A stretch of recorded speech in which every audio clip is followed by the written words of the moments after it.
Welcome. Today we're speaking with David Ford, who is a producer director with Refilmery here in New York. David, welcome. Thank you. Good to be here. David has just completed his fourth, I believe, E-3 visa, previously done in Sydney and for the first time in Mexico City. So, David, if you could just perhaps run us through your experience. Yeah, it was really smooth. So, hopefully that's everyone's experience. But I would say it probably took me probably like 4 months of document prep, and then the actual travel time to get the visa was about 4 days. So once you get through all of the heartache of the forms and just the amount of detail, my actual experience in Mexico was fantastic, particularly given the pandemic and all that stuff going on. I think the main reason to go to Mexico City is just because it's easy to get into. There's no quarantine. It's a 5 hour flight from New York to Mexico City. So it just makes it flexible if there's any changes that come up in your booking. My experience was that I booked in, I think it's called Hermosillo or something. I'm probably not pronouncing that correctly, with about like a month out, and then 2 weeks before it got cancelled. And so I then needed to request an expedited appointment. And the good thing about that was once that got approved, I was able to pick the date and time and location. So I was able to select Mexico City, do it in the morning on a Monday. And that meant that I could sort of plan my trip a lot better. And I basically bought a one-way ticket. And then once I got there and had the appointment, then I bought a return ticket.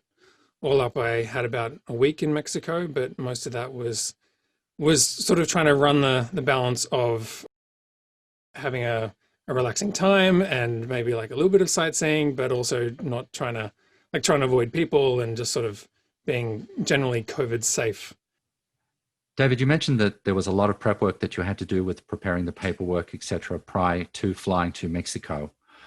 For someone who's thinking of doing a DIY without the use of an immigration expert, what would be your view on that? I think getting an immigration expert is good, particularly at this time, because there's so much changing. Some of it's just like knowing where to travel and what's happening at the consulates, and then also like just quarantine restrictions and which countries you can go to. Mexico is obviously the place you want to go to at the moment in terms of ease and not having to quarantine. But even so, it seems like they're canceling the regular appointments, and so you need to get an expedited appointment, and you really want to make sure you get those details right, because you only get one petition to do that, and if you mess it up, then you can just get a regular appointment, and I can imagine that you would just keep getting bumps in your interview date. So certainly being like 100% sure of the details and knowing all the changes, particularly like the changes that happened on October 8 with the LCA and those sort of prevailing wage changes is like really important. You don't want to get to Mexico City and then find out like you missed a small detail, and and then your visa is denied, because that'd be a big problem. Well, we actually discussed that with a previous interview with an immigration attorney. For those who aren't aware, on October 8th, the USCIS changed the prevailing wage. They raised it 30%. So for someone that might have put an LCA through, say, for the prevailing wage was, for argument's sake, $90,000, that's now around about $120,000. So if you're not being paid, if on your LCA it states 90,000 and the prevailing wage is 120,000, then your visa will be denied. And as the immigration attorney pointed out, if you're denied a visa, you'll be refused admission back into the US. So Yeah. could you imagine being stuck in Mexico without any way of getting back to New York? I certainly I had contingency plans. I think I'm not entirely sure what they were, because I didn't have to like fully implement that, but it is something I thought through, because like if you're there and you apply for a visa, there is and it's denied, then there is the chance that they could take away your existing one, and then you can't really travel anywhere. I don't know. It just becomes a huge nightmare, particularly with COVID and not being able to get back to Australia. As we've been saying, now is not the time for a DIY E3. That might have been in 2019, but in 2020, you really do need to have an immigration expert on your side, making sure, walking you through everything. So David, Yeah. tell us about Mexico City. What did you do when you were there? Well, the actual traveling to Mexico City was really smooth. So once I got all the paperwork done, I had a week in Mexico. I just booked a one-way ticket before coming in, and then got the other one when I was there, and had a sense of when the visa would be returned. I think before I went to Mexico City, I was worried about just what COVID would be like, or if you catch COVID and you're trying to use travel insurance, and then like, what do you do trying to get back and all that kind of stuff.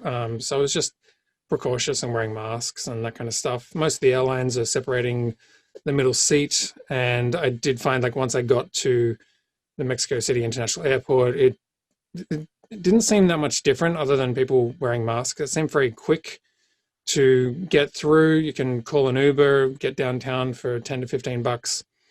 They're wearing masks. I feel like 95% of the people in Mexico City were wearing masks on the street. So I felt very safe there. It didn't feel any different to New York, really. Yeah, once I got there and walking around on the ground, it felt fine. Not to play it down too much because we still are in a pandemic. So, you got to be careful. I got a hotel which was like right next door to the consulate, which is great because you're not actually allowed to take any phone or smartwatch or bag into the consulate. So try and book somewhere as close as you can to it, because at some point, particularly if you're traveling alone, you're going to need to find your own way there in a sort of analog world. So avoid being further out where you might need to get a taxi or something like that. The only time I was sort of like walking around going like, whoa, was my ASC appointment. The first one was at 7 a.m. and it was still dark. So that's where it's like, it's good to be, it's kind of close because you don't know the neighborhood. You're arriving to the back of a line of 30 people and there's people walking around asking you questions in Spanish. So like, and I have heard reports of like coyotes or like people who will come and try and sort of misdirect you. And I don't know, I didn't see anyone like that there. And but it's just something to sort of be aware of. So, David, you spent a week in Mexico City, and your E3 appointment probably took less than an hour, I'm assuming. Yeah, yeah, that was the fast part of it, much like the preparation. So what did you do for the other 100 and something other hours that you were in Mexico? I flew in on the weekend. I had the appointment Monday morning, and then I waited a couple of days.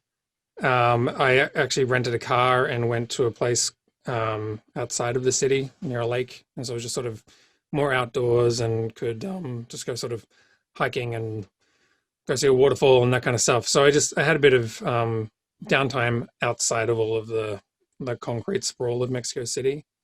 By Wednesday, I'd gotten an email saying I could come pick it up, and then on Friday, I made my way back to Mexico City, picked up a passport, and Saturday flew out. So it was all pretty smooth. I didn't have any big dramas. I think the hardest part about the whole process is just it's all the research and the lead up, and it's making sure that you know which countries you can get into, what the requirements are, coming back, what the requirements are, and then just the consulate and the transport and having some good travel insurance.